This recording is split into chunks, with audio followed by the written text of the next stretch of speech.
Sejam todos muito bem-vindos a mais uma transmissão do Instituto Vida para Todos. Tema geral: a palavra da vida, a comunhão da vida e pedras preciosas para a edificação. Estamos falando das epístolas de João. Mensagem número 4. A comunhão da vida produz o amor. Leitura da Bíblia, 1 João, capítulo 2, versículos de 1 até 11. Louvo ao Senhor por tudo que o Senhor está realmente fazendo entre nós de uma maneira extraordinária, desde que Ele nos prometeu, ou prometeu a seu Filho, um exército de jovens santos. Em 2020, essa palavra se abriu para nós, Salmo 110, versículo 3. E desde então, especialmente em 2022, 2023, nós vimos as gotas de orvalho caindo no seio da aurora, isto é, no momento em que inicia-se o amanhecer, inicia-se o processo da vinda de nosso amado Senhor Jesus, começam a cair as gotas de orvalho, e essas gotas de orvalho entendemos então por esse versículo que são os nossos adolescentes, nossos pré-adolescentes, até nossas crianças e os nossos jovens. Estão formando diante dos nossos olhos um exército que hoje nós chamamos de, eu particularmente chamo de batalhão, porque nós temos os nossos adolescentes energizados pelo Senhor como as tropas. E nós temos nossos jovens, já são mais maduros que os adolescentes, estão ajudando, cuidando, liderando, alinhando os nossos adolescentes, que são os nossos jovens, que são os capitães das tropas. E nós temos na igreja pessoas mais maduras, pessoas adultas, que não ficaram de fora nessa batalha. Também são os intendentes que cuidam de toda necessidade para que essas tropas com os capitães possam atuar na direção em que a palavra de Deus nos indicar. Então, graças a Deus, de lá então para cá, muitos milagres têm acontecido e coisas sobrenaturais têm ocorrido no nosso meio, especialmente nós estamos experimentando no momento a operação Vem Ver. E a operação Vem Ver tem feito milagres. Essas equipes, esses batalhões têm ido às ruas e, de acordo com a direção do Senhor, eles abordam uma casa e perguntam se tem adolescente naquela casa, e os próprios adolescentes nossos convidam-os para o Vem Ver. E não explicando muito, dizendo apenas que é uma festa, uma reunião da igreja, e que eles estão convidados. E essa primeira casa, quando perguntam onde vai ser, eles falam que vai ser na própria casa, nessa própria casa que eles abordaram. E de uma forma inacreditável, essas casas se abrem. E através do contato dos adolescentes da casa, chamam-se outros adolescentes, e desses outros adolescentes chamam-se os seus contatos de outros adolescentes. Dessa forma, juntam-se 15, 20 adolescentes e seus pais. E assim, em pouco tempo de trabalho, em 1 hora, 2 horas, 3 horas de trabalho, se conseguem 50 convidados com os adolescentes e seus pais. E nos Estados Unidos, eles fizeram em várias regiões depois que ouviram essa live, falando sobre isso, e eles saíram e puderam ter 100 convidados. Irmãos, isso é uma coisa inédita, nunca aconteceu na história da igreja.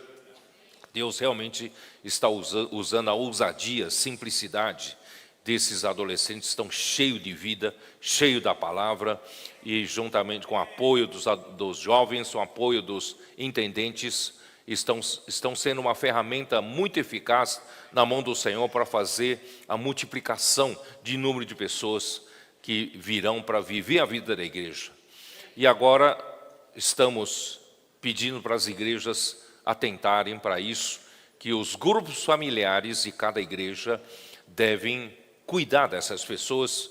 Nós, os mais velhos, não podem ficar de braços cruzados, vamos receber essas pessoas novas, vamos cuidar, vamos telefonar, vamos colocar na sede de cuidado, né, e assim, principalmente, introduzir em um grupo familiar para cuidarmos dessas pessoas, porque a multiplicação, né, pode ser iniciada pelos adolescentes, mas a consolidação precisa ser feita pelos adultos, né, através dos seus grupos familiares. Portanto, irmãos, vamos, né, a Igreja de São Paulo já decidiu, essa terça-feira vai ter uma reunião, né, por Zoom, para que todos os grupos familiares sejam revitalizados, e também aqueles que desejam ser úteis ao Senhor, abrindo um novo grupo familiar. Irmãos, isso vai ser muito útil na mão do Senhor para a multiplicação e consolidação das pessoas novas. Irmãos, a hora que completar o número das pessoas, né, que nós alcançarmos com o Evangelho do Reino, o Senhor voltará. Por isso, queridos irmãos, vamos trabalhar para isso, vamos fazer parte desse exército, né, que vai trazer o Senhor de volta. Realmente, são muitos testemunhos, eu não tenho tempo aqui nessa hora de dizer. Então, só quis fazer um lembrete de que esse é o caminho, queridos irmãos, que estão nos acompanhando, né, é um caminho para crescimento de cada igreja. Porque quando nós, irmãos, deixamos o Espírito atuar através da sua palavra, né, as pessoas que vão sendo acrescentadas, é o Senhor que acrescenta, não somos nós. Nós homens não temos capacidade para isso.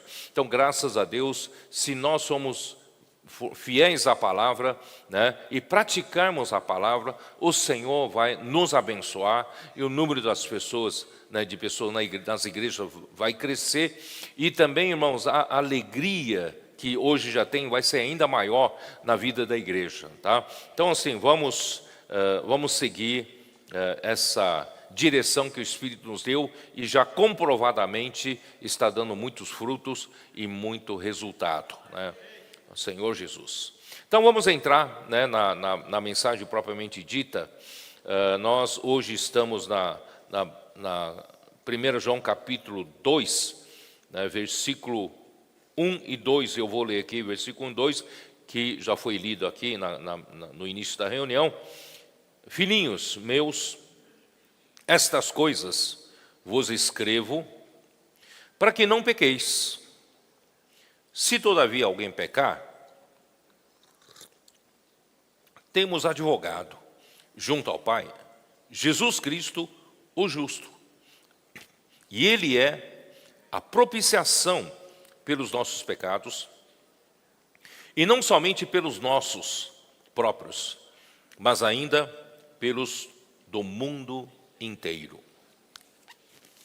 Filhinhos, é um termo usado por João com muito carinho, muita afetividade, que João, quando escreveu esta epístola, provavelmente no ano 90, ele já era idoso.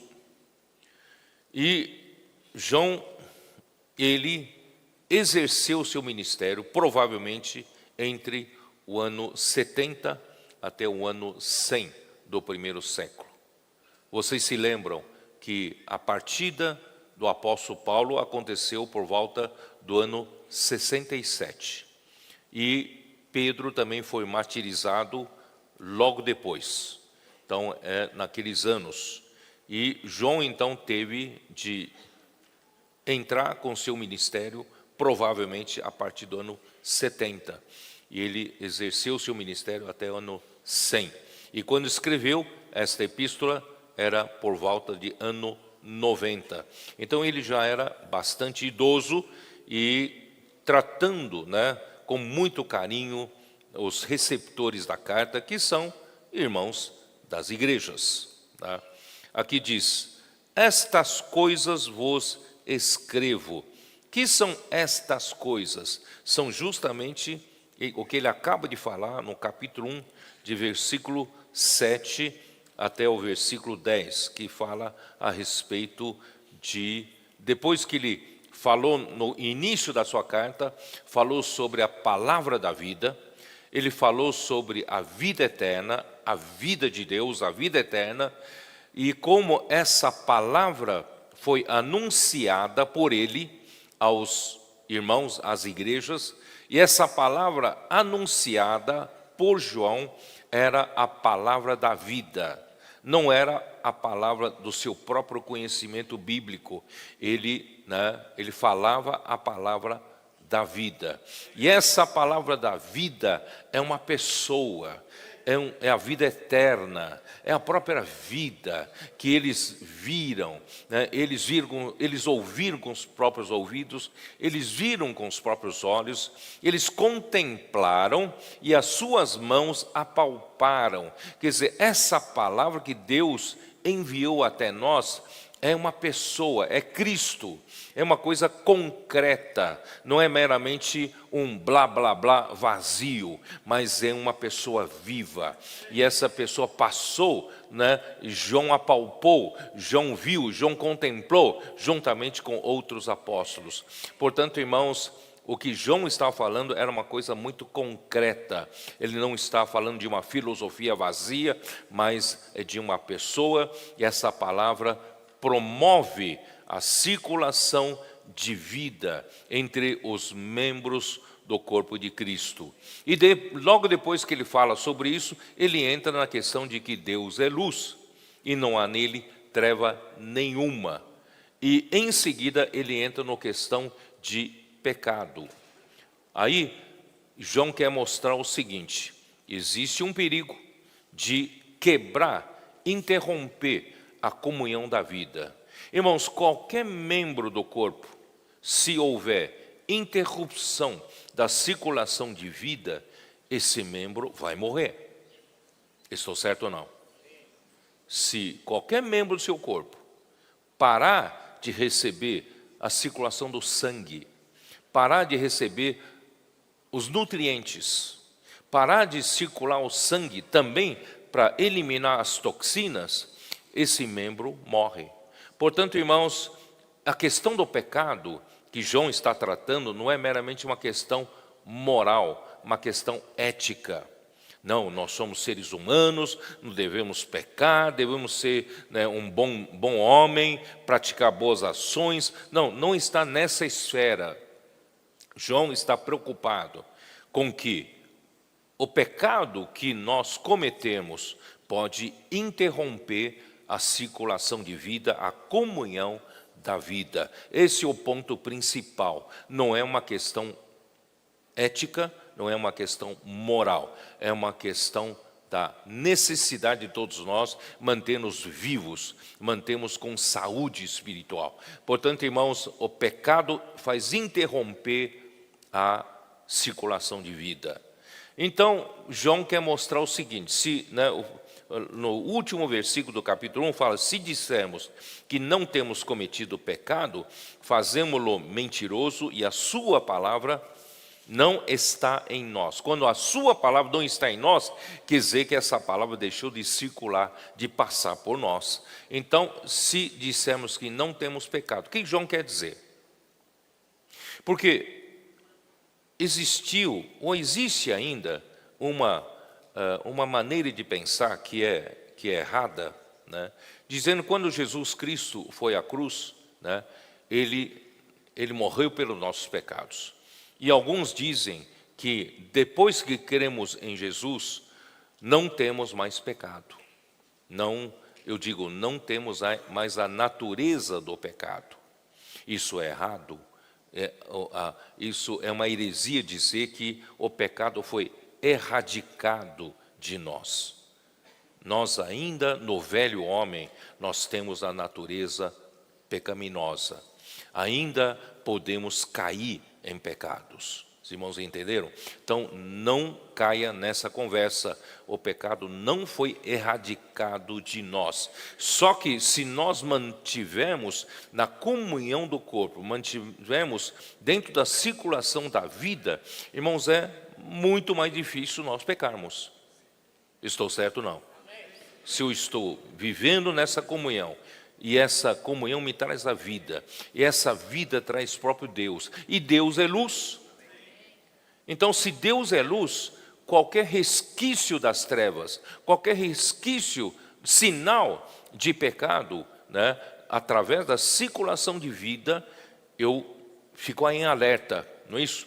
Então, se porventura eu pecar, aqui diz, no versículo anterior, versículo 9, se confessarmos os nossos pecados, Ele é fiel e justo para nos perdoar os pecados e nos purificar de toda injustiça. Irmãos, injustiça, que é a diferença, qual a diferença entre a injustiça e o pecado, né? A injustiça, irmãos, é o primeiro sinal de que vem o pecado. A injustiça pode ser, por exemplo, passou pela minha cabeça, certo? Pensar mal de um irmão que está do meu lado, nós servimos junto, eu não gostei do jeito que ele falou comigo, não gostei do jeito que ele serviu comigo, né? Passou por um pensamento mal na minha cabeça, isso é uma injustiça. Vocês entenderam? Então, assim, né, eu não verbalizei, eu não transformei isso em nenhum ato, mas eu passei a ter raiva dele. Eu passei a não gostar dele, certo? Irmãos, isso é uma injustiça.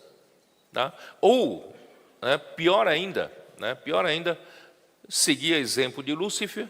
Eu estou aqui servindo com os irmãos, muito bem, eu estou sendo muito útil, o Senhor está né, graças ao Senhor pela circulação de vida, eu estou sendo muito útil, e de repente, o orgulho entra no meu coração como a Lúcifer, como entrou em Lúcifer, né, achando que eu, né, sou o bom, eu sou melhor que os outros. E eu tenho, né, da mesma coisa que passou no coração de Lúcifer, os irmãos não me reconhecem.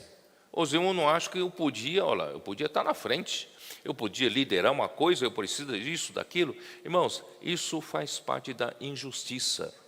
A gente precisa tratar com isso. Porque se você não tratar com isso, um dia aquilo vira um pecado e aquilo vira um monstro. Aquilo vai interromper a comunhão da vida e você não terá mais suprimento e você morre, né? Portanto, irmão, vamos tratar qualquer indício. Você vai dizer, então, mas será que eu vou estar sempre servindo no mesmo lugar, tal, né? Irmãos, eu comecei quando jovem, tá? Só para vocês entenderem, além de outros serviços, irmãos, eu ia limpar banheiro, fazer serviço de limpeza no local de reuniões, né? Hoje os locais de reuniões têm contratando pessoa para limpar, mas naquele tempo, irmão, do meu tempo, nós mesmos limpávamos tudo. Nós não contratávamos ninguém, a gente fazia limpeza, fazia tudo. E eu fazia questão de limpar o banheiro, de lavar o banheiro, né? Então, irmãos, seja fiel no pouco. Seja fiel no pouco, e sobre o muito te colocarei. Isso está em Mateus 25, né? Aquelas parábolas. Irmãos, eu sempre pensei que quando o Senhor voltar, eu sendo fiel no pouco, o Senhor vai me colocar no reino sobre muito. Mas, irmãos, esse é um princípio. Mesmo hoje na igreja, se eu for fiel no pouco, o Senhor vai, por causa da minha fidelidade, o Senhor tem como me colocar mais responsabilidades. Na igreja mesmo. Precisa esperar no reino vindouro. Os irmãos entenderam? Então, nós, irmãos, não fique preocupado com reconhecimento. Não fica preocupado em subir de cargo. Aliás, na igreja não tem cargo, certo?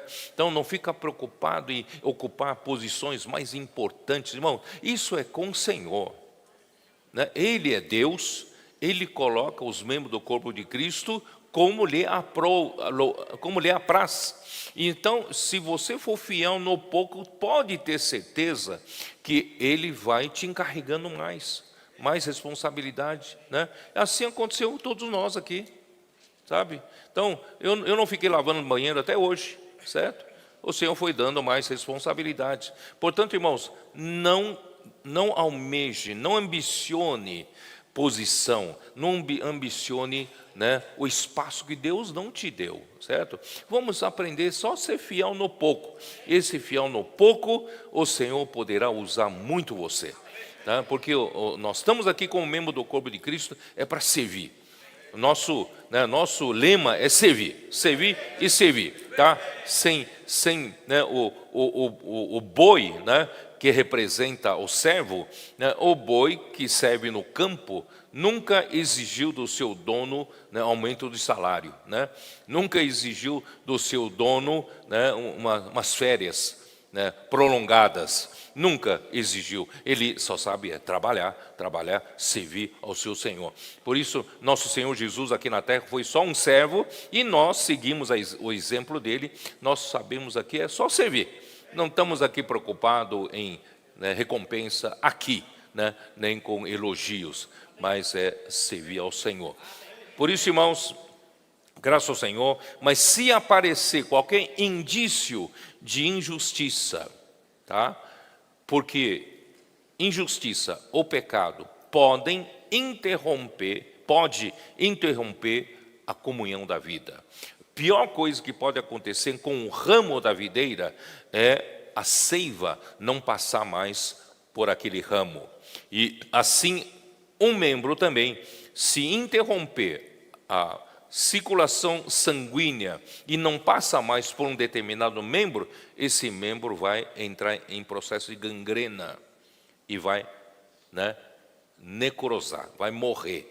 Então, por isso, irmãos, você vai dizer, mas eu não sou negativo, eu só estou passivo, eu sou tranquilo no meu canto, sabe? Não participo de nada, eu estou tranquilo, não sou negativo, não falei mal de ninguém. Mas só o fato de você não estar na circulação de vida, você está em perigo, né? Então, irmãos, vamos voltar rapidamente para a circulação de vida, receber a palavra da vida, receber a vida divina, irmãos, e entrar na comunhão da vida e não permitir que qualquer pecado, né, possa interromper a comunhão da vida. Essa é a preocupação de João ter escrito isso. Não só fazer de você um homem moral, um homem ético, um homem bonzinho. Não é essa a preocupação. A preocupação principal é manter você na comunhão da vida.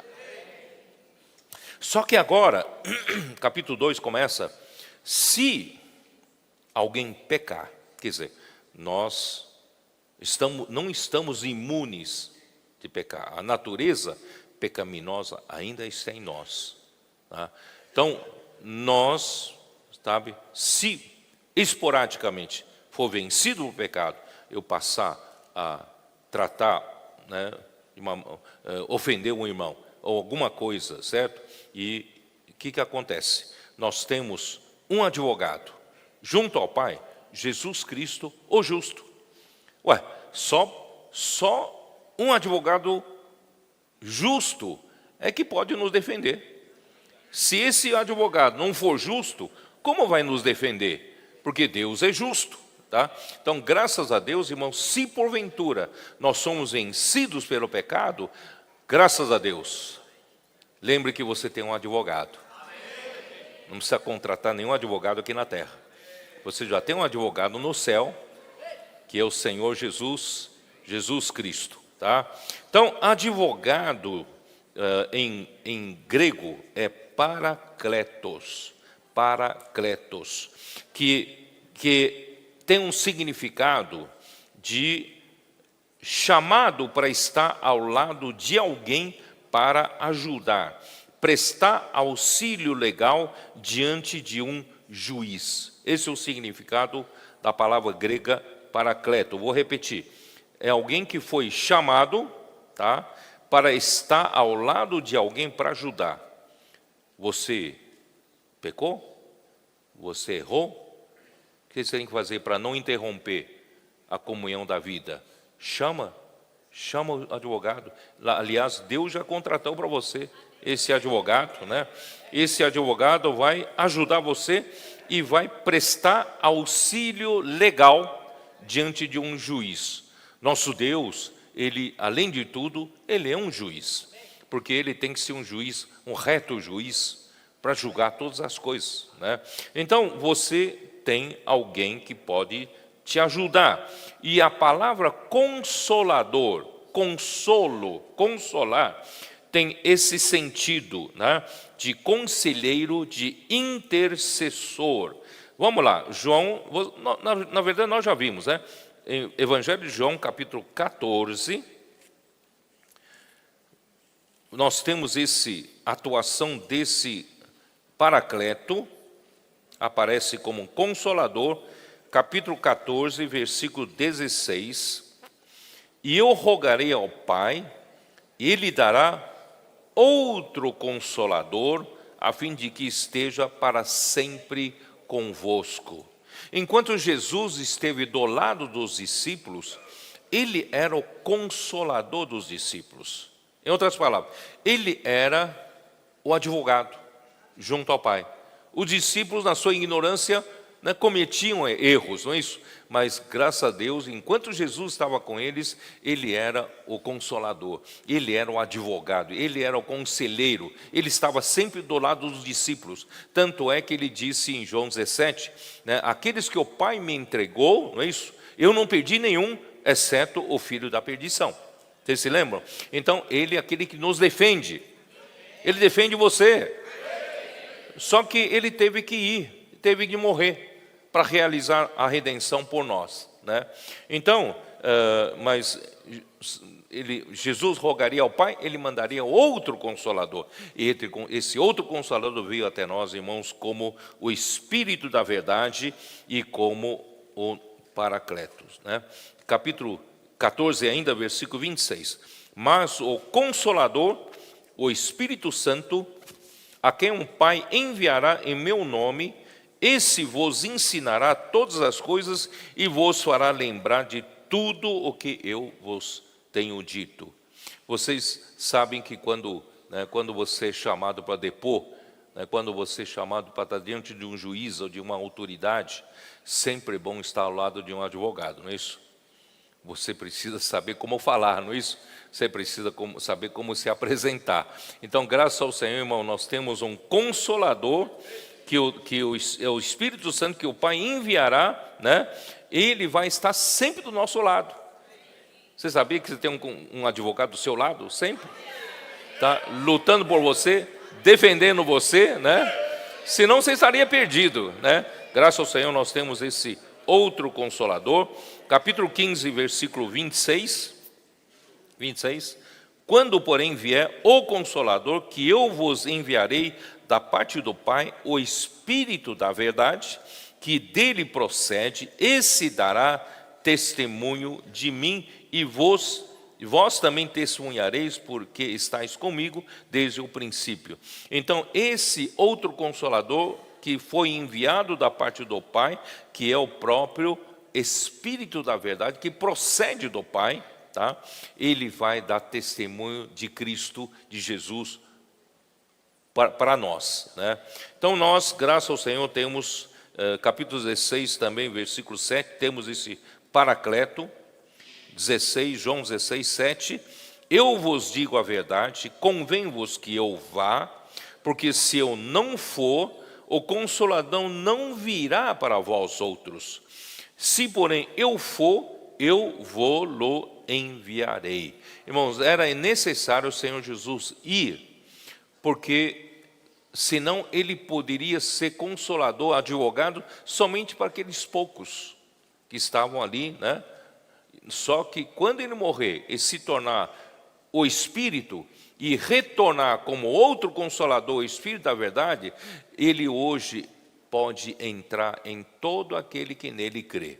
E então ele está dentro de nós, tá? É o Espírito da verdade que hoje está dentro de nós, que nos guiará, né, versículo 13, que nos guiará Quando, porém, vier, o Espírito da verdade, ele vos guiará a toda a verdade, porque não falará por si mesmo, mas dirá tudo o que tiver ouvido e vos anunciará as coisas que hão de vir. Por isso, irmãos, nós temos esse Espírito dentro de nós, esse Espírito da verdade, que é outro Consolador. Ele é o nosso advogado, ele vai nos ajudando sempre. Quando ouvimos a palavra profética, irmãos, ele nos dá revelação de ver as coisas que irão acontecer. Por quê? Por que você consegue enxergar as coisas que os outros não conseguem enxergar? Porque você tem um outro Consolador.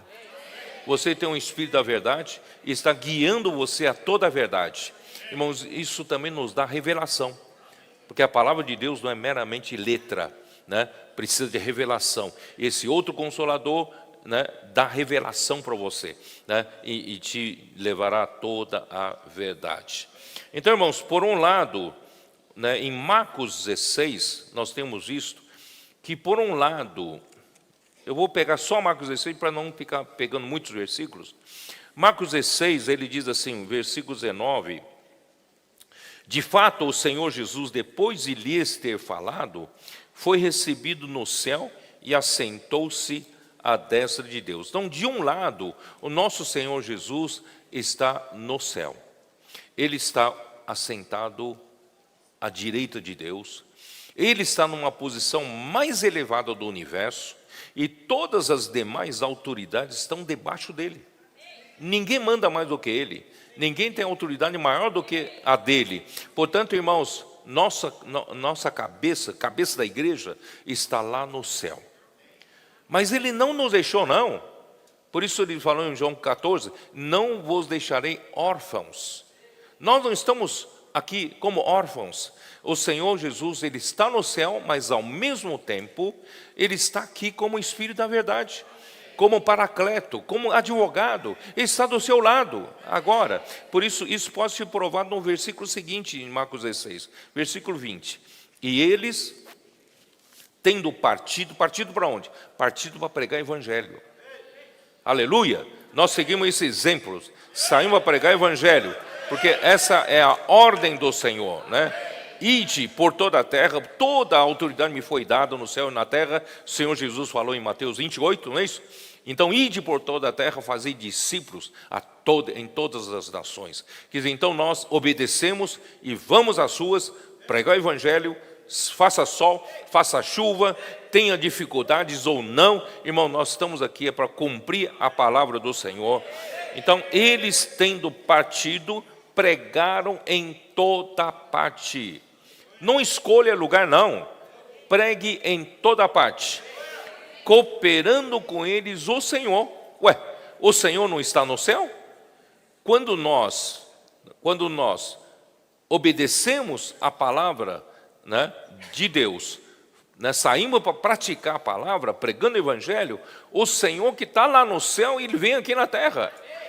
Ele está aqui como paracleto, ele está aqui como esse advogado, ele está aqui como Espírito da verdade, ele está como consolador.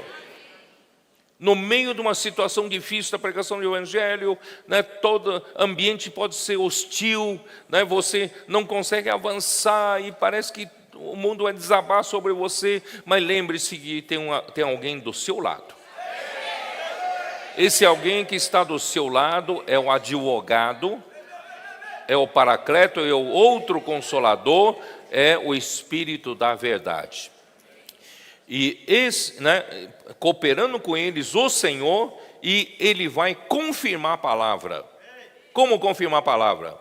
A palavra que nós ouvimos, nós fazemos uma imersão e nós praticamos, irmãos, o Senhor mesmo confirma a palavra. Confirmamos a palavra por meio de sinais que se seguiam. E tem nos seguido, irmãos. Quanto tempo nos 19 séculos da igreja, parece que os sinais e milagres, prodígios dos primeiros tempos do livro de Atos desapareceram na igreja. Eu não me refiro àquelas coisas, né, aquelas coisas do pentecostalismo. Eu digo aqueles sinais, prodígios que no dia a dia, no avanço do evangelho, da pregação do evangelho, o Espírito fez naquele primeiro tempo, desapareceu. Onde estão? Onde está o sinal? Onde está o prodígio? Irmãos, graças ao Senhor, voltou, né? Voltou por quê? Porque nós estamos praticando a palavra, e a própria palavra está fazendo a obra de Deus, e o Senhor confirma a palavra com sinais que se seguem, está nos seguindo, tá bom? Bom, então, o Senhor então é revelado aqui como advogado, aquele que defende a nossa causa, que está junto do Pai. De um lado ele está com você, mas por outro lado, irmão, nós temos que ter um advogado junto do juiz, não tem? Né? Porque se ele te condenar, está perdido. Então, o nosso Senhor Jesus, ele é um advogado junto do Pai, defendendo a nossa causa. E se você, né? É para você defender a sua causa, é para você continuar vivendo na comunhão com Deus. E o seu objetivo é nos ajudar a recuperar a comunhão da vida toda vez que tivermos problemas. Se porventura pecarmos, nós vamos ter problemas, vai interromper a comunhão, ele imediatamente nos ajuda, tá? Nisso. E logo em seguida, ele é o único homem justo, Romanos 5, 18. Senhor Jesus. Romanos 5, 18, que diz assim: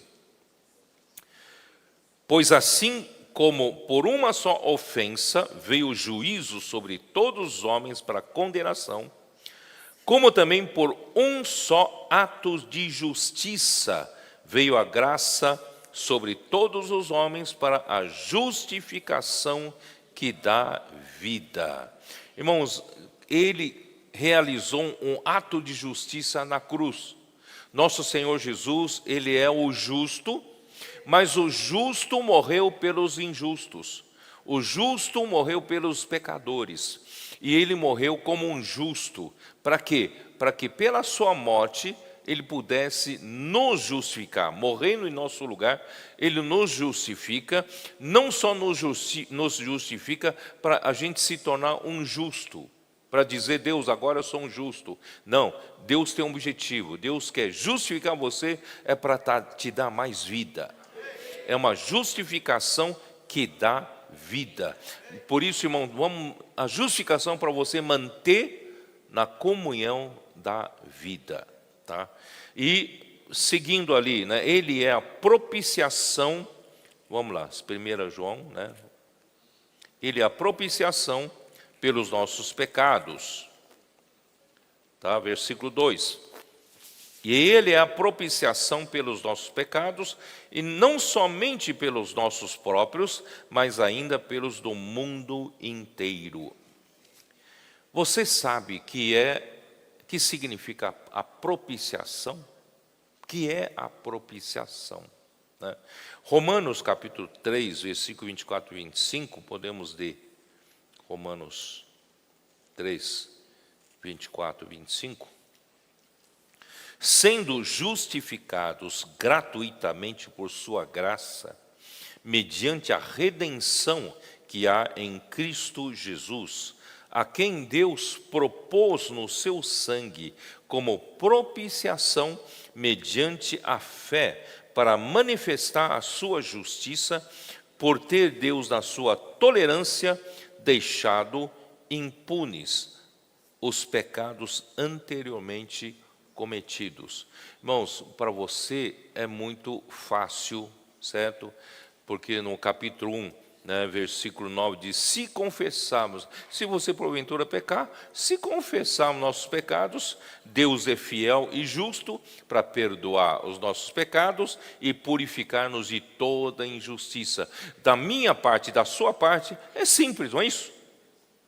É simples. Basta ter um coração verdadeiro de confissão, de reconhecer, né, o seu pecado, e o Senhor é justo, Ele é fiel, Ele vai te perdoar, Ele vai te purificar. Do nosso lado é muito fácil, mas não foi fácil do lado de Deus. Você sabia, não? Não foi fácil do lado de Deus para te perdoar. Deus não pode tornar impune assim, não, tá bom, eu vou te perdoar. Não, não pode. Deus, Ele tem a sua justiça, Ele tem a sua santidade, Ele não pode passar por cima disso. Ele precisa atender também às exigências da sua justiça, da sua santidade. Então, irmão, que é a propiciação? A propiciação vem do propiciatório. Que é propiciatório na Bíblia? Propiciatório na Bíblia é a tampa da arca do testemunho. A arca da aliança, vamos supor que isso aqui seja a arca da aliança. A arca da aliança possui uma tampa. O que a arca da aliança contém dentro? Ali nós temos, nós temos as duas tábuas da lei, o maná escondido e a vara de Arão que floresceu, tá? E dentro da arca nós temos as duas tábuas da lei. E as duas tábuas da lei, irmão, não são meramente exigências assim na letra para o homem cumprir. Não, ali os 10 mandamentos revelam que nosso Deus, quem nosso Deus é. Nosso Deus é santo, nosso Deus é justo, não é isso? Nosso Deus é Deus de amor, Deus cheio de glória.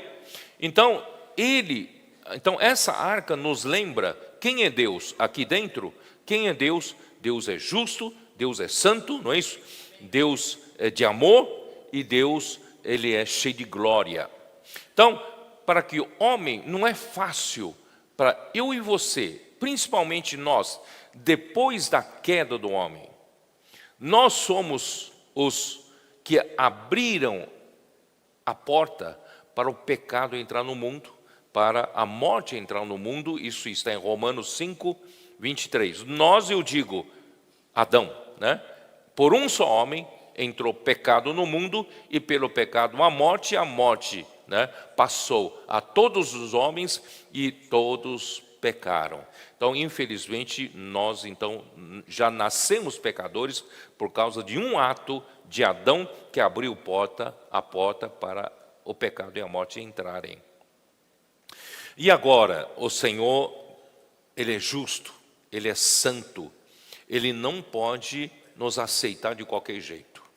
Então ele colocou o quê? Em cima da tampa da arca, isso aqui é propiciatório, e também Hebreus chama de o trono da graça, tá?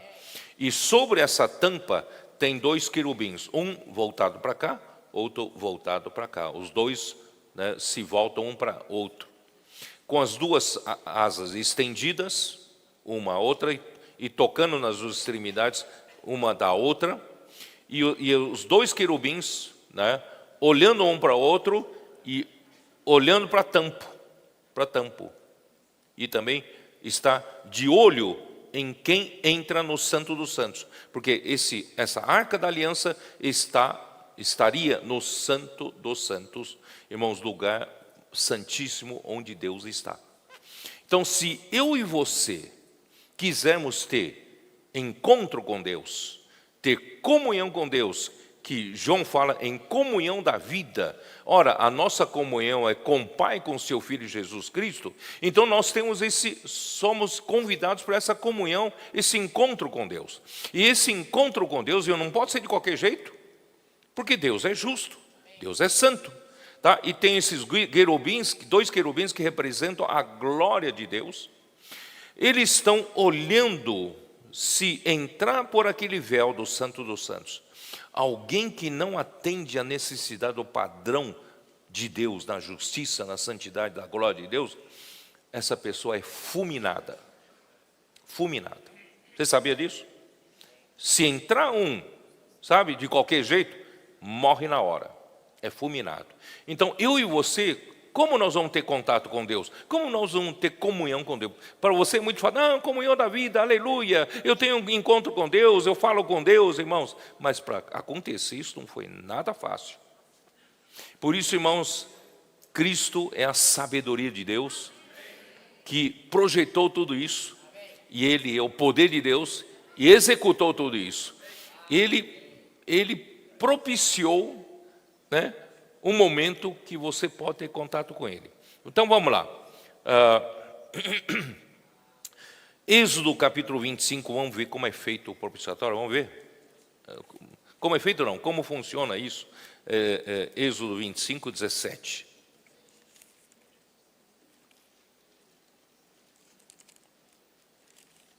Senhor Jesus. 25, 17.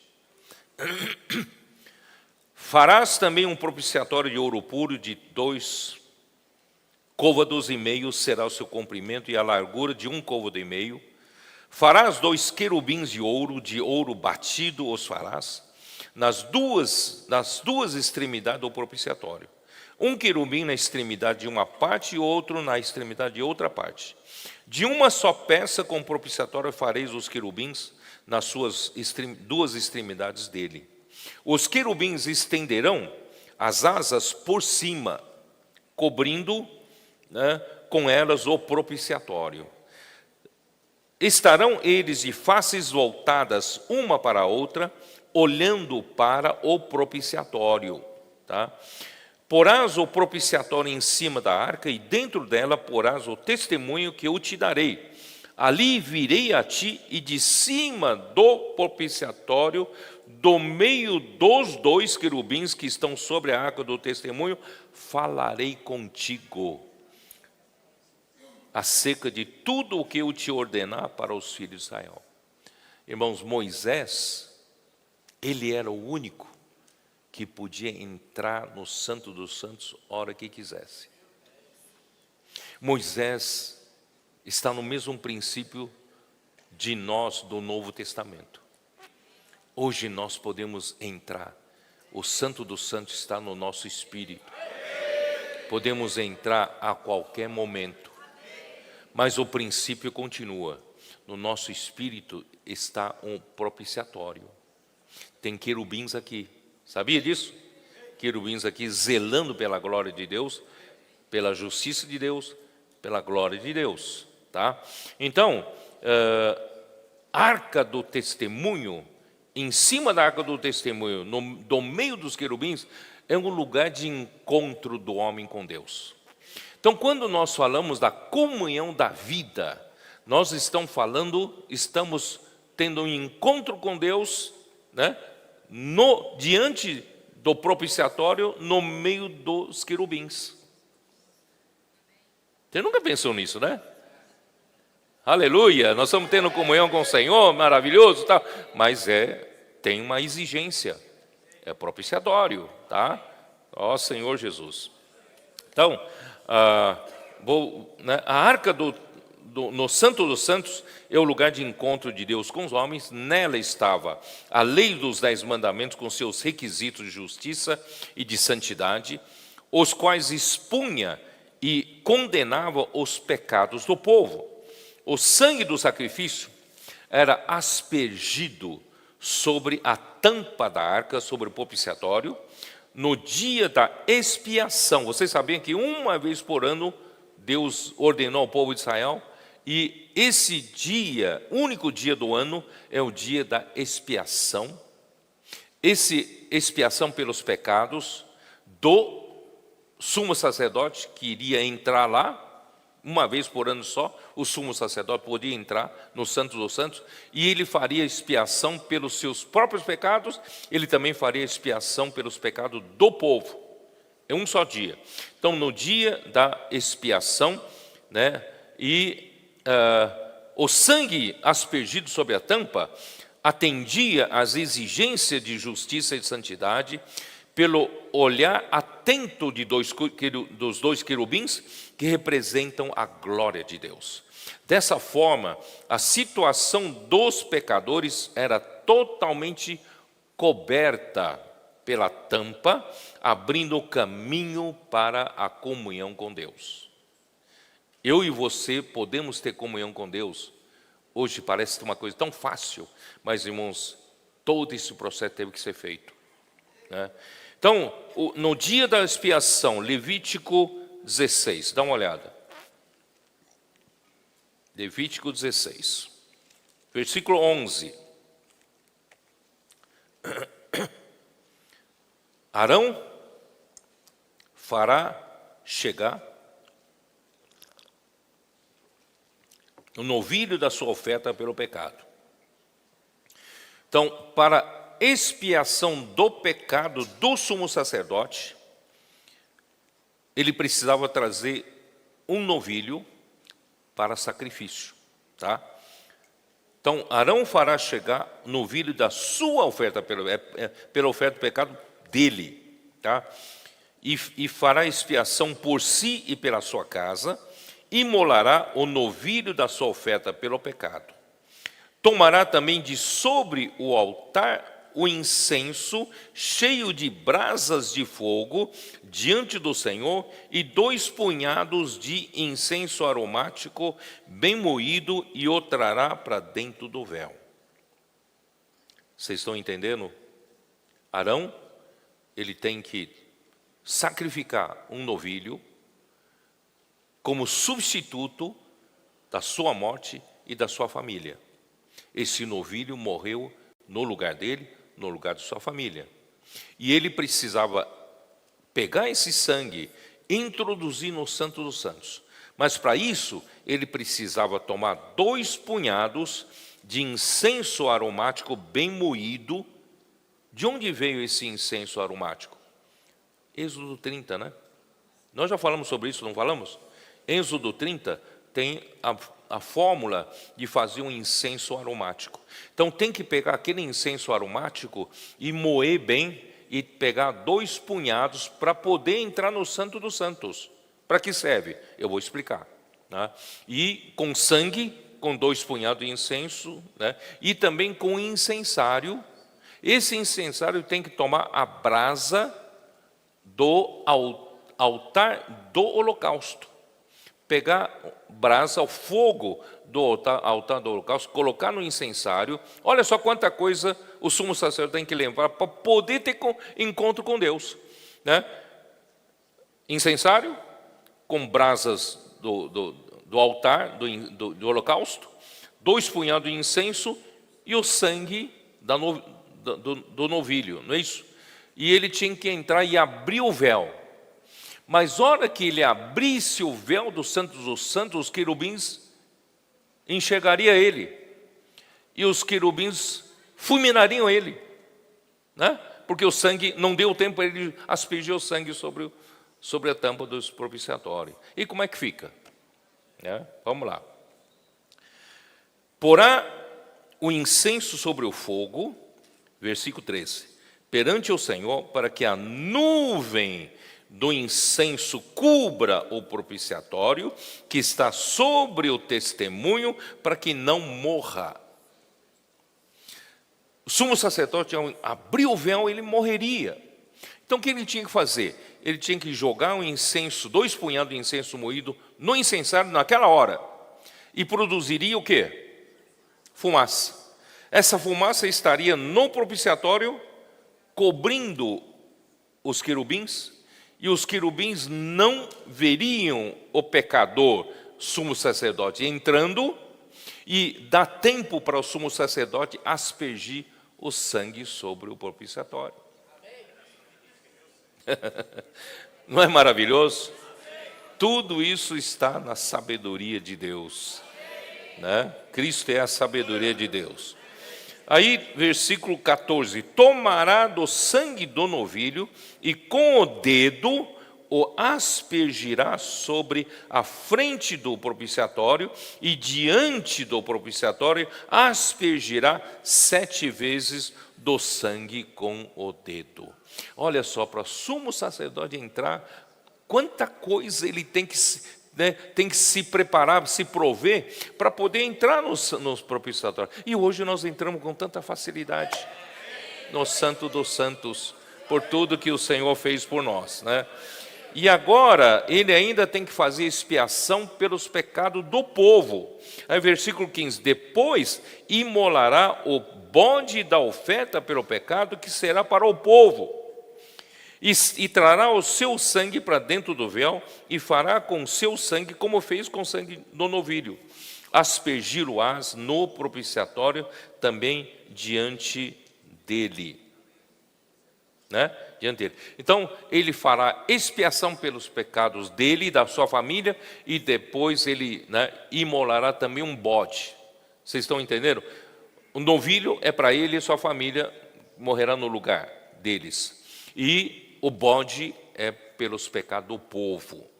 Tá? Ele vai fazer o mesmo processo para entrar, para colocar sangue sobre o propiciatório. Ó Senhor Jesus, Êxodo 30, 34 a 38 mostra esse incenso. Tá? Eu não queria ler, mas vamos dar uma olhada para você também não passar em branco isso, né? Êxodo 30, 34.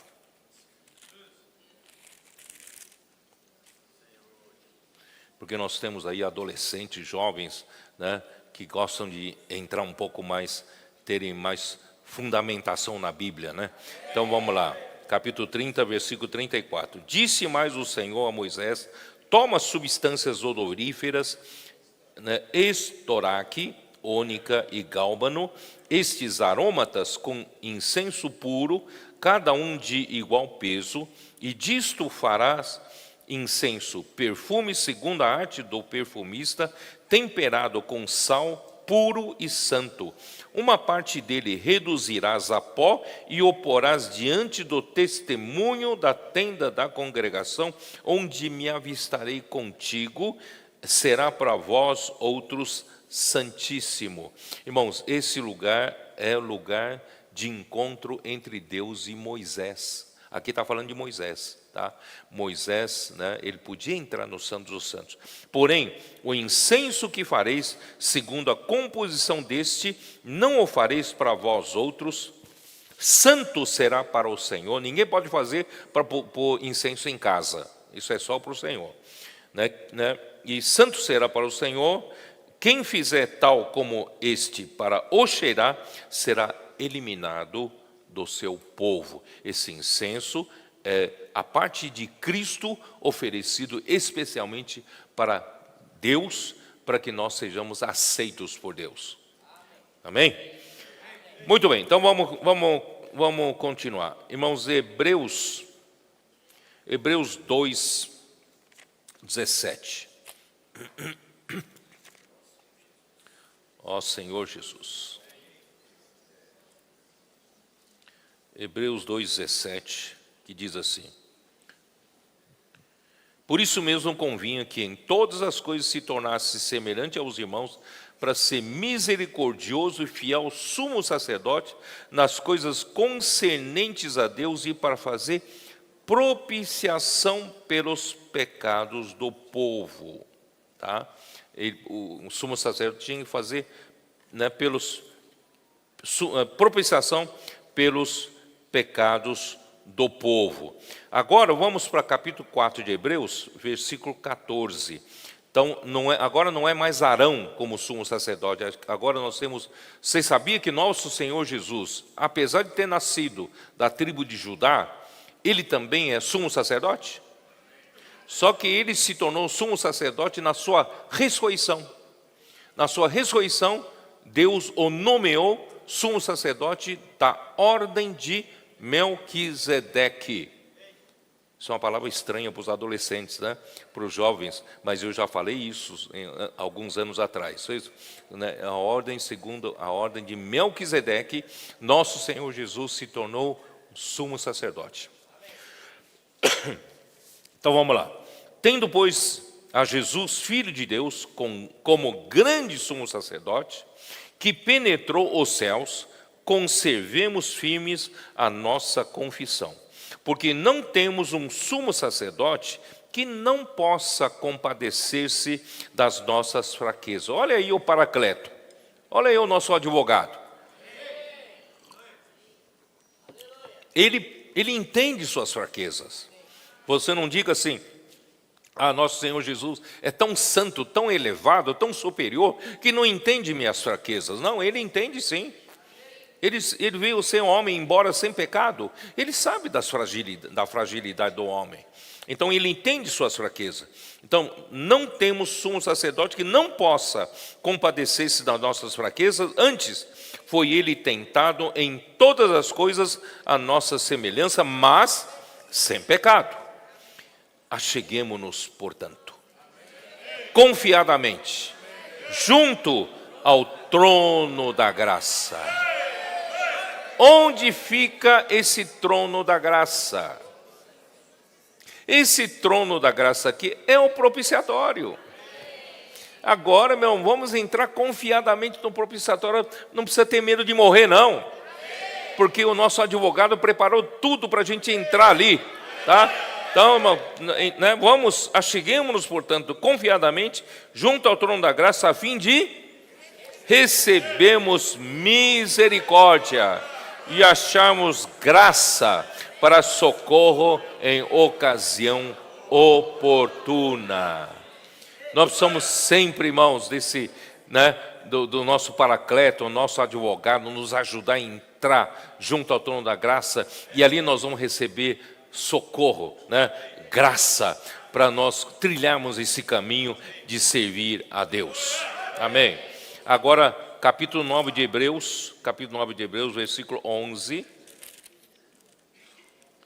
Quando, porém, veio Cristo como sumo sacerdote dos bens já realizados mediante um maior e mais perfeito tabernáculo, não feito por mãos, quer dizer, não desta criação, não por meio de sangue de bodes e de bezerros, mas pelo seu próprio sangue.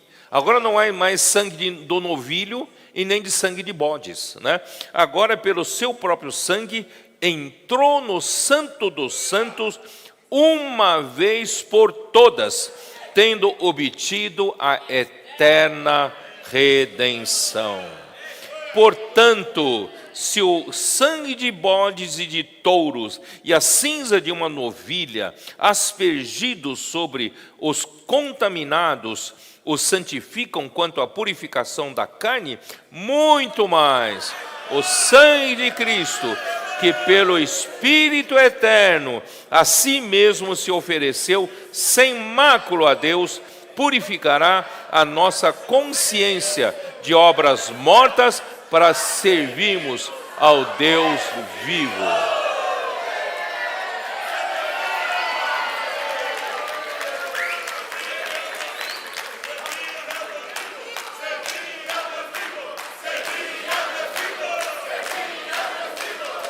Então, o objetivo da redenção eterna, o objetivo, irmãos, de Deus preparar todo o caminho para nós podermos entrar no Santo dos Santos de consciência limpa. Irmão, não é somente para dizer que nós somos justos, não é somente para dizer que nós somos justificados, não, é para servir. O Senhor sabe que enquanto nós tivermos problema na consciência, nós não vamos conseguir servir a Deus. Por que não vamos conseguir servir a Deus? Porque primeiro interrompe-se a comunhão da vida, não é? Como é que nós vamos servir ao Deus vivo se interrompeu a comunhão da vida? Por isso, irmão, Deus precisa manter-nos com a consciência limpa, com a consciência boa. A consciência boa é para quê? É para servir ao Deus vivo. Estamos aqui, irmãos, para um objetivo positivo, ativo. Não é só dizer, eu fui justificado pelo sangue de Cristo, aleluia, eu sou justo. Não, você foi justificado para receber vida. E você vai receber vida e suprimento de vida para servir. Não é para ficar parado, não é isso? Muitos que dizem, eu não fiz nada de errado, eu sou um bom cristão, tá? Mas não é isso. Deus quer que você sirva, tá? Então, graças ao Senhor por isso. Então, Hebreus 9, também, versículo 3 a 5, Por trás do segundo véu se encontrava o tabernáculo, se chama o Santo dos Santos, ao qual pertencia um altar de ouro para o incenso, e a arca da aliança totalmente coberta de ouro, na qual estava uma urna de ouro, contendo o maná e o bordão de Arão, que floresceu, e as tábuas da aliança. Sobre ela os querubins de glória, e que com a sua sombra cobriam o propiciatório. Dessas coisas, todavia, não falaremos agora pormenorizadamente. Tá? Então, queridos irmãos, todo esse processo que nós vimos acontecer no Antigo Testamento, todas as exigências do Senhor para o Antigo Testamento, a realidade está aqui hoje. Está no Novo Testamento, na Nova Aliança. E hoje nós desfrutamos, irmão, de tudo que nosso advogado fez por nós. Ele preparou todo o terreno, por isso ele é a propiciação pelos pecados do mundo. Vamos seguir, que eu não posso ficar muito tempo parado, tenho que seguir um pouco, né? 1 João, capítulo 2, tá? Vamos para versículos de 3 a 6. Ora, sabemos que o temos conhecido por isto, se guardarmos os seus mandamentos. Sabe que você vai dizer, eu conheço ao Senhor, eu conheço Deus. Você só conhece Deus quando você guarda os seus mandamentos, quando você pratica a palavra. Não adianta você ser um bam em conhecimento bíblico, conhece Gênesis até Apocalipse, mas se você não guarda a palavra, os mandamentos, não guarda a palavra do Senhor, não pratica a palavra do Senhor, né, o Senhor vai dizer, né, você na verdade não me conhece, você me conhece por doutrina, mas não me conhece. Irmão, só conhece o Senhor quem pratica a palavra, né? E por isso, irmãos, vamos lá. Aquele que diz, eu o conheço, e não guarda os seus mandamentos, é mentiroso, e nele não está a verdade. Aquele, entretanto, que guarda a sua palavra, nele verdadeiramente tem sido o aperfeiçoado, o amor de Deus. Nisso sabemos que estamos nele. Aquele que diz que permanece nele, esse deve também andar, assim como ele andou. O que quer dizer isso, hein? Tudo isso aqui. Irmão, isso quer dizer o quê? Que quando nós ouvimos a palavra e guardamos a palavra, irmão, não é como nós entendemos no Antigo Testamento. Deus deu a lei, tá bom, então vamos guardar a lei, né, praticando o que a lei nos manda. Irmãos, a palavra do Senhor é que nos dá capacidade de guardar a palavra. Nós sempre temos essa ideia errada, os cristãos têm essa ideia errada, a palavra de Deus está aqui, é para a gente praticar a palavra, mas é praticar como se pratica a lei. Pode fazer isso, não pode fazer aquilo, não é isso? Não, irmãos, nós não temos capacidade. Se o povo de Israel nenhum foi capaz de cumprir toda a lei, e nós no Novo Testamento vamos cumprir as palavras do Senhor do Novo Testamento, impossível, impossível. Por isso o caminho que o Senhor nos deu, irmão, é o caminho de comunhão da vida. Nós só temos capacidade quando essa palavra nos supre a capacidade. A comunhão da palavra da vida, que é a comunhão na vida eterna, que é o próprio Cristo, tá, circulando entre nós, que produz a comunhão da vida, irmãos, é que nos dá capacidade de cumprir a palavra. Porque, na verdade, quem faz cumprir a palavra não somos nós. Quem dá fruto não são os ramos. Quem dá fruto é a própria videira. É ou não é? Jesus não falou assim? Vamos lá, vai. João 15. João 15. Que nós somos esse organismo vivo aqui no universo, né? Aqui, ó. Versículo 5. Eu sou a videira, vós os ramos. Quem permanece em mim e eu nele, esse dá muito fruto, porque sem mim nada podeis fazer. Irmão, o ramo por si só nada pode fazer. O ramo não tem capacidade de cumprir a palavra de Deus. O homem, assim como no Antigo Testamento, ninguém conseguia praticar toda a lei. Não está no homem essa capacidade. Portanto, irmãos, quando nós nos unimos ao Senhor, através da palavra, na comunhão da vida, quando nós nos unimos organicamente com a videira, irmãos, quem é que faz a gente dar fruto? O ramo dar fruto? É a videira. Através da seiva da videira. Por quê? Porque o ramo está ligado à videira. Mas o ramo estiver separado da videira, o ramo não produz fruto. não é? Por isso, irmão, não é minha capacidade, não é sua capacidade de guardar a palavra, não. Vem pela comunhão da vida, suprimento da vida, tá?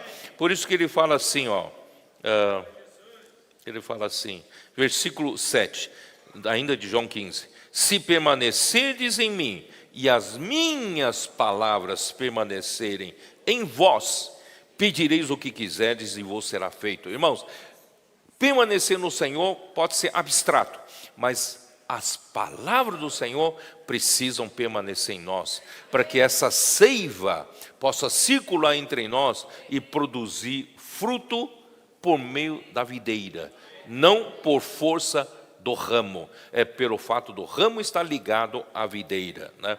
Então vou, né, continuar lendo para você. Então nosso relacionamento real, né?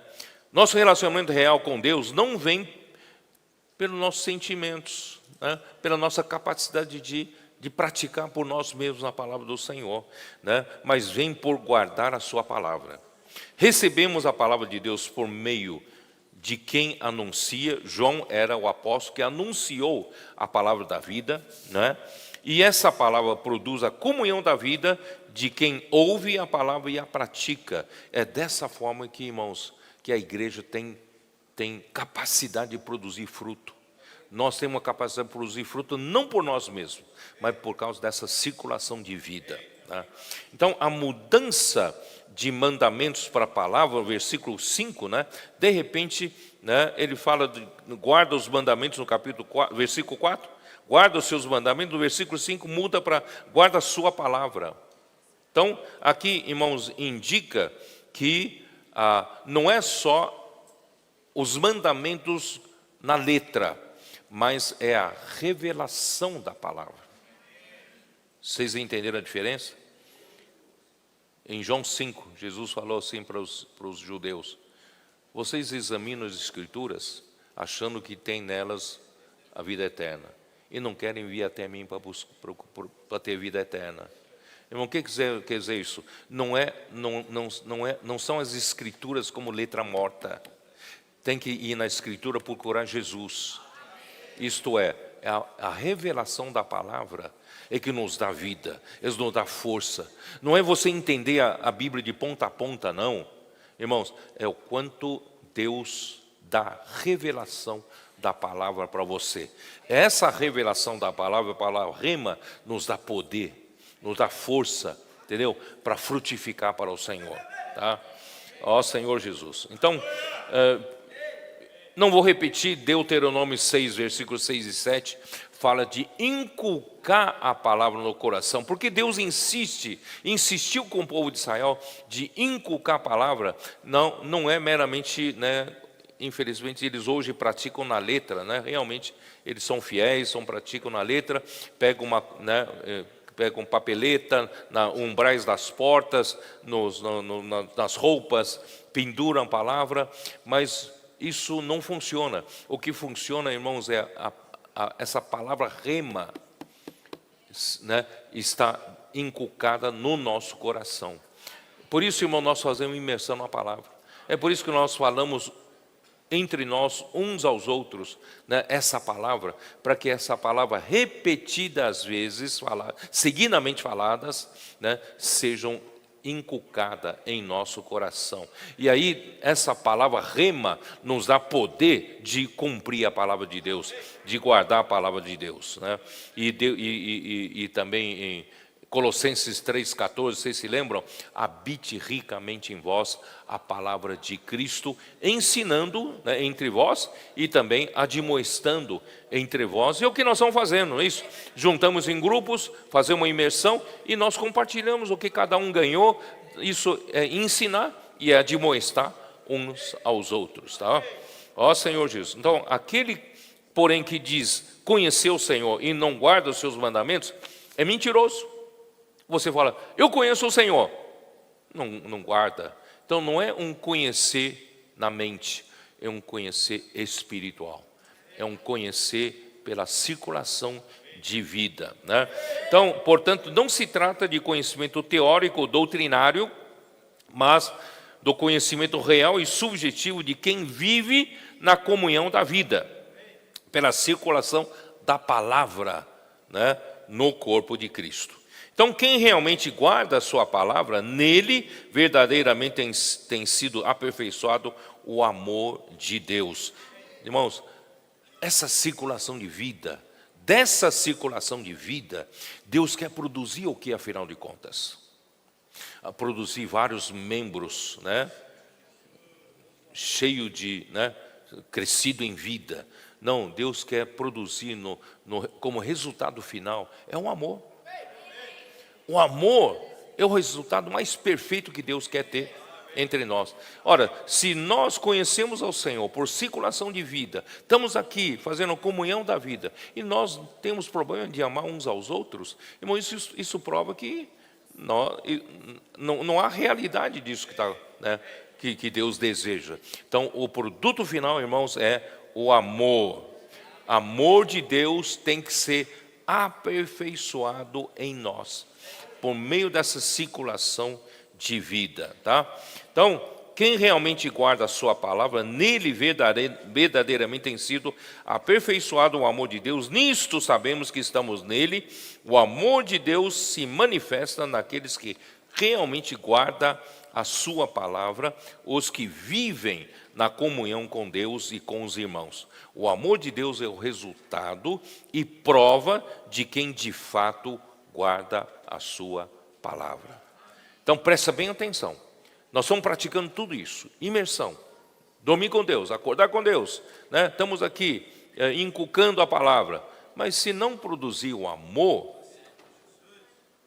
tem alguma coisa errada. Porque o produto final tem que ser o amor. O amor de Deus tem que ser aperfeiçoado em nós, porque o amor é o resultado, também é a prova de alguém que guarda a palavra do Senhor, né? Então, versículo 6, quem diz que permanece nele, deve andar como ele andou. Mas não é por imitação exterior. No meu tempo, havia muitos que seguiam, né, um livro que dizia assim: em seu lugar, em seus passos, que faria Jesus. Não sei se vocês, os da minha idade, já viu isso. É assim, eu vou fazer determinada coisa. Eu vou tomar uma decisão. Eu vou praticar determinada coisa. Então eu penso assim: em meu lugar, se fosse Jesus, como Jesus escolheria? Qual decisão Jesus tomaria? Irmãos, muitos cristãos foram por aí. Se fosse eu, Jesus, ele certamente não escolheria esse caminho que tem pecado, escolheria outro pecado. Isso é bom, mas não é suficientemente bom. O que o Senhor quer é uma coisa mais orgânica. Ele quer uma ligação orgânica. Nós andamos como Jesus andou na terra, é porque nós estamos ligados organicamente com Ele. Se não estamos ligados organicamente com Ele, não adianta fazer imitação exterior. Na China, tem muitos shows de macacos. Eles treinam macacos e, né, macaco aqui no palco consegue se vestir com smoking, né? E, né, todo sentado à mesa com guardanapo, certo? Talheres, ele consegue imitar o homem comendo com etiqueta, certo? E quando ele faz uma boa performance, ou se o dono então lhe dá uma recompensa, lhe dá uma banana, aí ele pega a banana e ele volta a ser macaco, né? Ele pega uma banana com o pé, não é isso? E descasca e come, tá? Então, irmãos, não é imitar Jesus, é ter a vida de Jesus. E como você pode ter a vida de Jesus? É a palavra. A palavra vai fazer fluir vida em você. A circulação da palavra, a comunhão da vida, vai fazer você andar como Deus andou, como Jesus andou, certo? Ó Senhor Jesus. E nós, irmãos, somos uma extensão, né, de Cristo. Eu já falei sobre isso. Isaías 53, versículo 10. Isaías 53, versículo 10. Todavia, ao Senhor agradou moê-lo, fazendo-o enfermar. Quando der ele a alma como oferta pelo pecado, verá a sua posteridade e prolongará os seus dias. Como Cristo, depois que morreu, ele vai ver a sua prosperidade e vai prolongar os seus dias se ele já morreu. Certo? Irmãos, essa posteridade e o prolongamento dele é a igreja. Então, quem olha para a igreja tem que olhar, tem que enxergar Cristo, né, amplificado. Ele tem que enxergar Cristo como andava na terra, e nós estamos andando como Cristo andou na terra. Então a igreja é essa expansão de Cristo. Por isso, irmãos, se nós olharmos para o Evangelho de João, nós vemos nosso Senhor Jesus. Vamos lá, João capítulo 6. Esse é o nosso Senhor Jesus, e Deus quer que a gente ande como Ele, tá? João 6, 38 a 40. Porque eu desci do céu não para fazer a minha própria vontade, e sim a vontade daquele que me enviou. E a vontade de quem me enviou é esta, que nenhum eu perca de todos os que me deu. Pelo contrário, eu ressuscitarei no último dia. De fato, a vontade de meu Pai é que todo homem que vir o Filho, e nele crê, tenha vida eterna, e eu ressuscitarei no último dia. Capítulo 5, voltando um pouco, 5, versículo 19. Então lhes falou Jesus: em verdade vos digo que os filhos nada pode fazer de si mesmo, senão somente aquilo que vi fazia o Pai, porque tudo o que este fizer, o Filho também semelhantemente o faz. E capítulo 14, versículo 10, como Jesus disse: não crês que eu estou no Pai e que o Pai está em mim? As palavras que eu vos digo, não as digo por mim mesmo, mas o Pai que permanece em mim faz as suas obras. Ora, por que eu li tudo isso? Se a igreja quer seguir os seus passos, a igreja quer andar como ele andou, irmãos, nós também, a igreja precisa, quando eu falo igreja, você e eu, nós precisamos, irmão, estamos tão determinados em fazer a vontade de Deus como Jesus era. Estamos aqui não buscando ser rico aqui na terra, não buscando nossos próprios interesses. Estamos aqui para fazer a vontade de Deus. Jesus ele era determinado em fazer isso. Ele só via uma coisa, ele é focado, ele quer fazer a vontade de Deus. Então a igreja hoje também é determinada em fazer a vontade de Deus, nada fazendo pela sua própria capacidade, do jeito que o Pai fala, ele ouve, é que fala as palavras. Assim era Jesus, crendo e praticando a palavra de Deus para executar a sua obra. Tá bom, então vamos rapidamente tentar terminar o trecho que está proposto. Vamos ver se eu consigo terminar. Versículos 7 e 8. Amados, não vos escrevo um mandamento novo, senão mandamento antigo, o qual desde o princípio o tiveste. Esse mandamento antigo é a palavra que ouvistes. Todavia eu vos escrevo um novo mandamento, aquilo que é verdadeiro nele e em vós, porque as trevas se vão dissipando e a verdadeira luz já brilha. Irmão, que mandamento antigo é esse que João está falando? João está falando de Evangelho de João, capítulo 13. Dá uma olhada lá. João, capítulo 13. Jesus deu um novo mandamento para eles na época. Tá? João 13. Qual era o mandamento? Versículo 34, 35.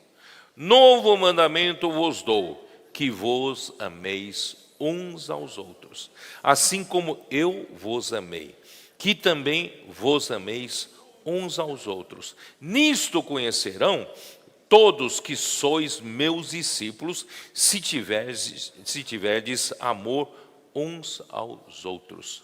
Irmãos, esse é o mandamento do nosso Senhor Jesus.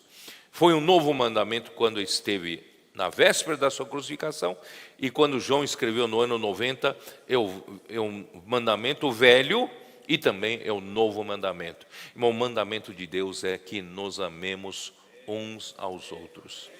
Se nós vivemos em união orgânica com Ele, na comunhão da vida, a palavra sendo inculcada em nós, nos dando capacidade e poder, né, para viver para fazer a vontade de Deus, certamente, irmãos, o amor será gerado em nós, ou produzido em nós. Senão, nós não estamos fazendo coisa certa.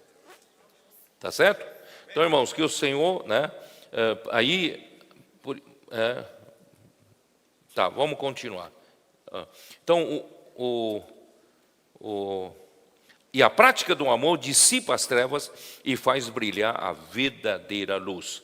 Irmão, ficou evidente que não é por falar de boca que conhece o Senhor. Ele o conhece, né, o Senhor, não por falar, mas é por guardar a sua palavra. Igualmente, irmãos, o homem não consegue amar uns aos outros porque assim o decidiu. Eu vou decidir amar os irmãos daqui para frente. Não vai funcionar. Certo? Mas, irmão, quem vai me dar capacidade de amar? Essa circulação de vida, essa palavra, irmãos, vai me dar poder, me dar realmente o amor de Deus. Vou ser suprido de amor de Deus para amar uns aos outros, né? Então, tudo começa com a palavra da vida que o apóstolo anunciou à igreja, e nós a recebemos pela fé e a colocamos em prática. Essa palavra traz vida e amor de Deus. Essa palavra produz a comunhão com Deus e com os irmãos por meio da circulação de vida pela palavra, por meio dos membros do corpo. Dessa maneira produz o amor fraternal entre os irmãos. Vamos terminar a leitura aqui de 1 João 2, versículo 9. Aquele que diz está na luz e odeia a seu irmão, até agora está nas trevas. Aquele que ama seu irmão permanece na luz e nele não há nenhum tropeço. Aquele, porém, que odeia seu irmão está nas trevas e anda nas trevas e não sabe para onde vai, porque as trevas lhe cegaram os olhos. Portanto, irmãos, a comunhão da vida produz amor entre os irmãos e faz com que nós vivamos na luz, porque Deus é luz, e quem vive na luz, irmãos, não pode odiar seu irmão, né? Então, quando Lúcifer, o filho da luz, ambicionou subir de posição, aspirando ser igual ao Altíssimo, provavelmente ele tinha uma proposta de ser um rei adjunto de Deus para tratar dos assuntos com as criaturas, né? Mas ele foi precipitado para o reino dos mortos. Isso está em Isaías 14, 12 a 15, já li para vocês. Então, Lúcifer, desconectado do único Deus verdadeiro, né, ele se tornou o diabo mentiroso e pai da mentira. Isso está em João 8, 44, né? Aí lá diz, ele foi homicida desde o princípio. Ele foi responsável pela morte de Abel, porque ele provocou ciúmes, inveja em Caim, no coração de Caim, porque o seu irmão Abel, agradou a Deus, e com as suas ofertas também agradaram a Deus, e Caim, ele ficou com inveja, e da inveja surge ódio, e do ódio, se você deixar crescer, vai para homicídio. Por isso, irmãos, quando surge inveja, já trata no seu coração. Quando surge o ódio, já piorou. Então, mais ainda, precisamos tratar o nosso coração para não chegar a matar o nosso irmão. Não matar fisicamente, mas você pode matar através do seu ódio. Por isso, irmão, vamos cuidar de permanecer, né, no fluir da comunhão da vida. E Salmo capítulo 2, eu não vou ter tempo de ler agora, irmãos, mostra o quanto o diabo, que era Lúcifer, ele queria realmente ser o número 2 do universo, mas ele percebeu que Deus não o queria como número 2. Deus escolheu a seu Filho Jesus Cristo para ser, quem vai herdar todas as nações. Ele escolheu o seu Filho como rei no seu Monte Santo. Por isso ele teve inveja do ungido de Deus. Ele provoca ódio entre as nações, os príncipes, os líderes das nações, para ir contra Deus e contra o seu ungido. Mas não adianta, Deus estabeleceu nosso Senhor Jesus Cristo como o rei sobre as nações. Por isso nós estamos pregando o evangelho do reino, para colocar ele como rei, E então, desconectado de Deus, que é luz, Satanás instalou seu reino, o império das trevas. Isso está em Colossenses 1,13. Ele governa sobre o mundo das trevas com seus príncipes e autoridades, que são os dominadores desse mundo tenebroso, que são as forças espirituais do mal. Isso está em Efésios capítulo 6, versículo 12. Desconectado de Deus, que é amor, ele é a fonte do ódio. Por isso, irmão, todo ódio vem dele. Pois por isso, quem odeia seu irmão não pode estar na luz, pois está nas trevas. E quem ama a seu irmão permanece na luz, e nele não há tropeço. Jesus havia dito em João 11, vamos abrir aqui, último versículo. João capítulo 11, versículo 9 e 10. Como diz? Respondeu Jesus: não são 12 as horas do dia? Se alguém andar de dia, não tropeça, porque vê a luz desse mundo. Mas se andar de noite, tropeça, porque nele não há luz. E Jesus disse: eu sou a luz desse mundo. Então quem vive na comunhão da vida, vive em Cristo, que é a própria luz, do mundo e luz da vida.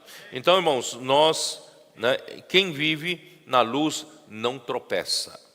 Quem vive nas trevas tropeça. Por quê?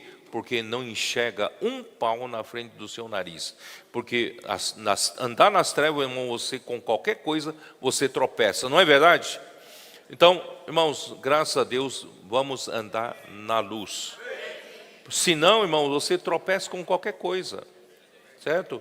A imersão te faz tropeçar. Grito de guerra te faz tropeçar. O irmão falou mais alto, te faz tropeçar. Porque você não enxerga um palmo na frente do seu nariz, Porque você está nas trevas. Por isso, irmão, vamos andar na luz. E o que vai provar que eu estou na luz, na comunhão da luz, irmãos, é amar uns aos outros. Não é ódio, Então, quem anda nas trevas, não sabe para onde vai, porque as trevas lhe cegaram os olhos. Quem não ama a palavra não tem vida nem luz, está fora da comunhão com Deus e com os irmãos. Ele não tem direção, porque está cego, está em trevas. Irmãos, quem realmente saiu da comunhão da vida, não tem direção alguma. Não sabe para onde está indo. Por isso, irmão, andam fazendo coisas que não sabem e ficam tropeçando em um monte de coisas. Irmão, graças ao Senhor, nós não queremos andar nas trevas. Nós queremos permanecer na comunhão da vida.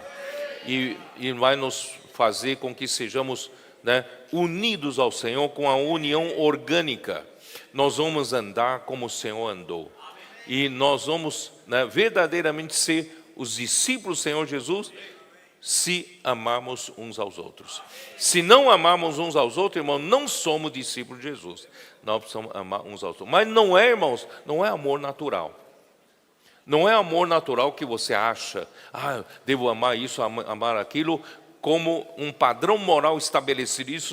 Isso só vai levar você a confundir você mesmo. Irmão, não é esse amor natural, é o amor de Deus, que vem pela comunhão da vida, pela união orgânica com o nosso Senhor Jesus. Terminei minha mensagem. Amém. Jesus é o Senhor. Amém, irmãos. Na África do Sul, já tivemos pelo menos 3 reuniões sobre a conferência de outubro. Segue aí alguns dos testemunhos de hoje. Nossa luta é espiritual. Our fight is spiritual. Como vencer essa luta? And how can we overcome and win this battle? Não é nos defendendo. It's not by defending ourselves. Pelo contrário, By the contrary, pregando o evangelho. I am Nanjiang from Madagascar. And I just want to say that the prophetic word is the word of God. Eu queria falar que a palavra profética é a palavra de Deus. And the Lord is advancing in Madagascar. A palavra está avançando em Madagascar. In the beginning, we had only 2 teenagers. No começo a gente só tinha 2 adolescentes. And after we heard about the word of commandment, E depois nós ouvimos a palavra de comando doing the common sea to go out, para fazer o finding bem people. sair e convidar as pessoas. And after the day of come and see, E um dia depois do VND, 8 teenagers came in the meeting. 8 adolescentes vieram para a reunião. Actually, the word of God does His work. Então, verdadeiramente, a palavra de Deus faz a sua And we have obra. just to believe it. Nós precisamos apenas When we crer. believe it, it fulfills His word. Quando a gente crê, o Senhor faz a sua Eu obra. estou muito grata ao Senhor, I'm very thankful to the Lord. porque o Senhor está investindo muito aqui na África. As the Lord is investing a lot here in Africa. E os irmãos também estão investindo muito aqui na África. Brothers are investing a lot here in Africa. E tudo isso mostra All of this shows que realmente a África está no coração do Senhor. that Africa is in the heart of the Lord. E a África também está no coração do profeta, And Africa is also in the heart of our prophet. porque o irmão Pedro fala muito sobre África em todas as lives, mensagens. Because Brother Pedro is always talking about Africa in all the messages and all the E a lives. África também está no coração de todos os irmãos aqui. And Africa is also in the hearts of all of the saints here. Muito obrigada por isso, irmãos. Thank you so much for this day. Palavra profética está entrando em cada país com muita força. Estamos muito encorajados com o que estamos vendo.